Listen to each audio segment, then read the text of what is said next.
Is Klay Thompson a top 10 shooting guard of all time? My question to you, Took, is who is your top 10? Because I looked at a top 10 list that came up in Google.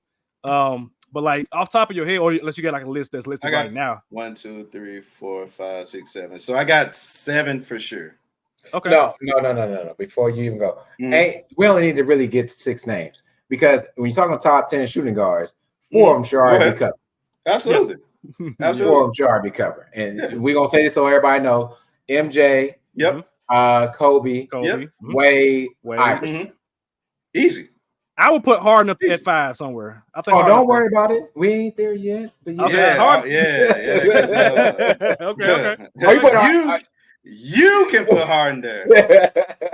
Harden ain't above Klay Thompson. So I got. I'm talking.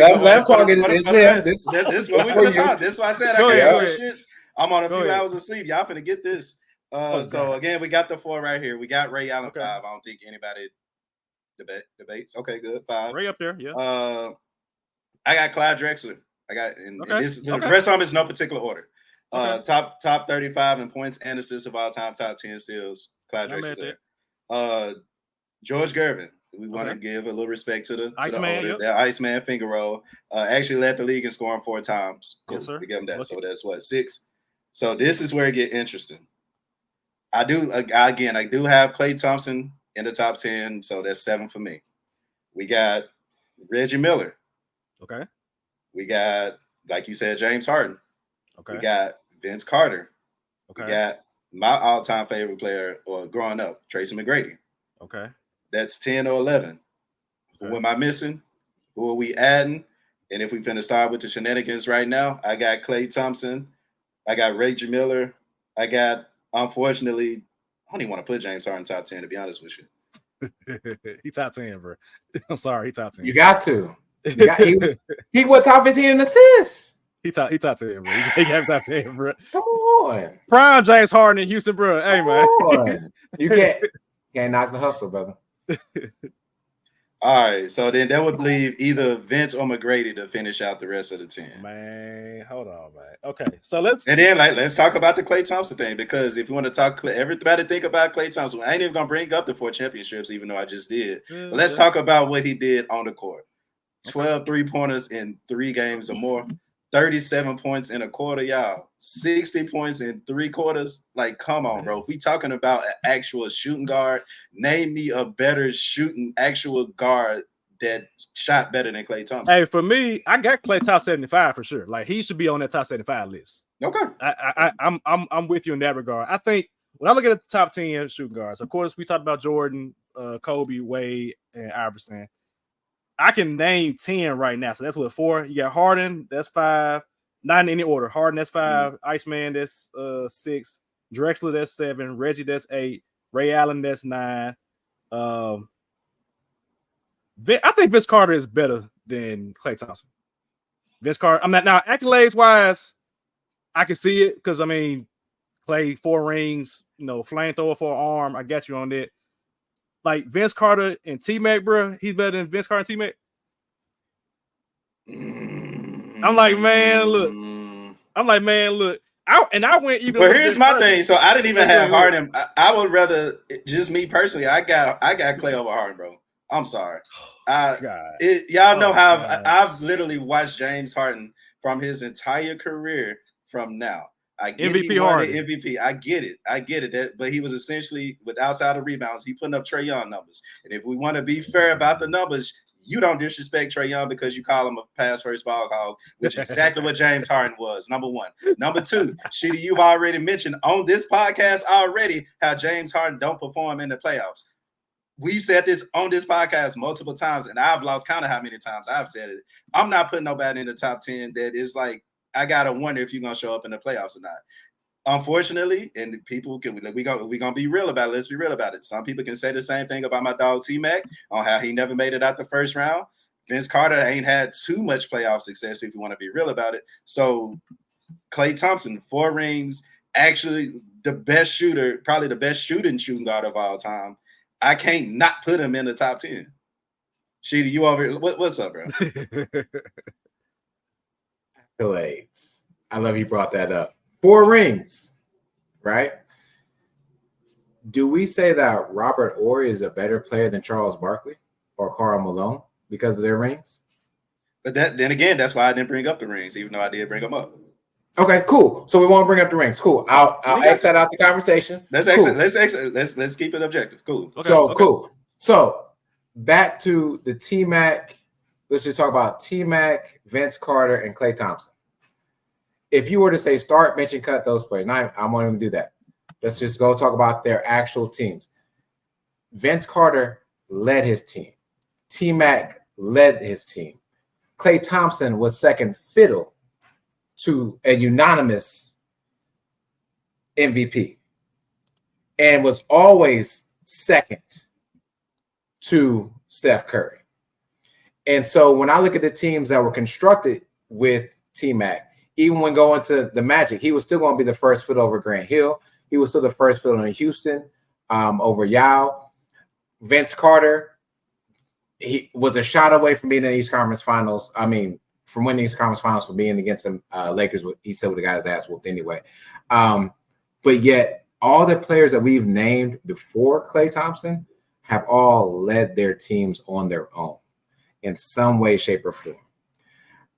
Klay Thompson has not had the opportunity, I'll say that for you, the opportunity to lead a team by himself. He's always had, if I always got a shooter with me, you got to double him. Or you got to double him and KD. Come on, because that's forget. Come on, Coach. KD was there too. So there's been times when Klay Thompson has not always been the first or even the second option on his team. Does that discredit him? Again, I believe he's a top 75 talent, hands down. Yet and still, when I say top 10 shooting guards, that is the debate is there in which is he the leader of that team? And I can honestly say no. And he doesn't have the opportunity with Dallas. And I don't think he'll ever have the opportunity because he's definitely out of his prime now. And what else got me to nothing against Klay Thompson, but he's this all-around defender. But he's only got like one all-defensive third team, I believe, which I think is a disrespect to his name. That's me personally. I think there should be maybe 2 or 3 more, maybe. But I think a lot of that also happened when he was in the playoffs, and they always know they never get you because of how great you are in the playoffs. It's more of a regular season award. But again, I rest my case in regards to because he did not lead his team like the other 10 have. I'm not even putting Ray Allen in that top 10. I would take Ray Allen out, even though I think he did lead the Sonics at points and the Bucks, and he was the first. But again, Klay Thompson has had the opportunity to do that. So I'm going to say no for top 10. Interesting. Savage, what you got, bro? I'm like he's because I mean it's a good point. He's a fringe top 10. I think it depends on your like what you want from that player in terms of like a shooting guard. Like Vince Carter and Tracy McGrady. I mean, we all saw them growing up. We know what it is with them guys. Now T-Mac, I've always got on T-Mac because he never got out of the first round as a primary guy. Vince Carter had a great career. It kind of got elevated with the Nets for a second there. But then you got Klay, of course, who has 4 rings. I looked at one list online. They had like Ginobili right below Klay Thompson, which I think that's a very good comparison in terms of like they're never a true number 1 option, but they are a very good, second option. And of course, in Ginobili's case, he's a bench player, but he was so elite in that role. And that there were times in the playoffs where he was giving folks their work as far as like being the primary option, which is what Klay Thompson did as well too. You know what I'm saying? So I like him at like the 11 to like 12, 13 range, but I can see the case being made for him. But because he's never been like the guy that you count on the most, you had Steph, you had KD there. That's why I can't have Klay Thompson as a top 10 shooting guard. But he's for sure top 75 all time. I was mad that he didn't make that. Him and Kyrie, I was mad that he didn't make that. I can appreciate y'all saying that. Of course, he played with Steph Curry, who's the greatest shooter of all time. Cool. But my thing is, you can also look at the other side and say, what if he actually played with a passing point guard as well? Because if he was able to do what he's done with the Steph Curry and, of course, with the KD, he call it second fiddle, third fiddle, cool. But if he was a first option, we could expect probably give or take add three more points average wise, add 3 more points to his whole average, and he still be looking good. Like whether or not he'd be able to carry a team, probably not. And who knows?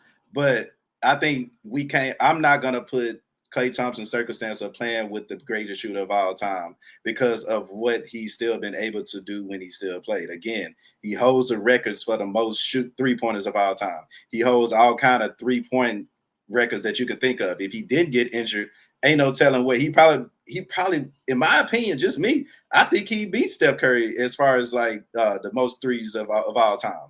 I think he could have been at least right behind him if it weren't for that 2 year. So I got to give him top 10 just strictly based on shooting. You know what I'm saying? If we want to put, of course, Reggie Miller was by himself. I think that he probably could have had a Reggie Miller-like career. If we want to be completely honest, he averaged more points than Reggie Miller as a career. I think Reggie was a better shot creator, though. I mean, but still, Klay's not too bad creating up for himself. He just never really got that role because of Steph Curry, because of Steve Kerr, because of the system he's played in. So, of course, he's have to adjust to that. But I mean, don't get it wrong. Like, it's fair that for what y'all said too, because then again, y'all got me thinking about like everybody in the bottom 5 pretty much have had to been the number 1 option. But then again, like let's say if Klay would have played with a Chris Paul his entire career, I think the numbers would be looking a little different. I think he would have had to done more, which meaning we probably be looking at him in a different eye right now. Yeah, in that different eye would have been also as the sun is in my eye, Jesus. Absolutely. Also, too, right to that point though, too. I think yes, he would have had more points. I believe that, but you also would have seen a different defense on him too. Because now, if Steph Curry isn't on that team and you have a Chris Paul, I'm not putting my best defender on Chris Paul. I'm putting my best defender on the best shooter, right? Yeah. And I'm going to make sure I clog up the passing lanes for that point guard that wants to get to Klay Thompson. Come on, Coach Sheedy. I listen, ladies and gentlemen. I really want to make it to college. I'll make it there. I promise you. One day, Klay Thompson is going to be revealed better than what he has been. And it's very unfortunate that he has not been. And to your point, it's not his fault that he got chosen by the Warriors and been in the system. You're right. It's not. And he's shown flashes by himself. Yes. If Steph wasn't there or Steph had an off night, but even I go to the playing scenario just this past season, like, damn, that nigga was 0 for 10. Yeah, he was bricking. Yeah, that was a bad one. That's a bad look. That's a bad one right there. But he's still getting paid, and he still have another opportunity to not only just come out the West, but also compete for the finals as well. So kudos to him. And I think he'll be refreshed in Dallas, man. I think he'll be refreshed. You can basically you get somebody got to guard Kyrie, got to guard Luka. They're gonna be double teamed depending on circumstances. You are wide open at the hash and in the corner. Just make your threes, bro. That's all you got to do. Make your threes, play good team defense, and you're gonna be all right. You're gonna be all right, man.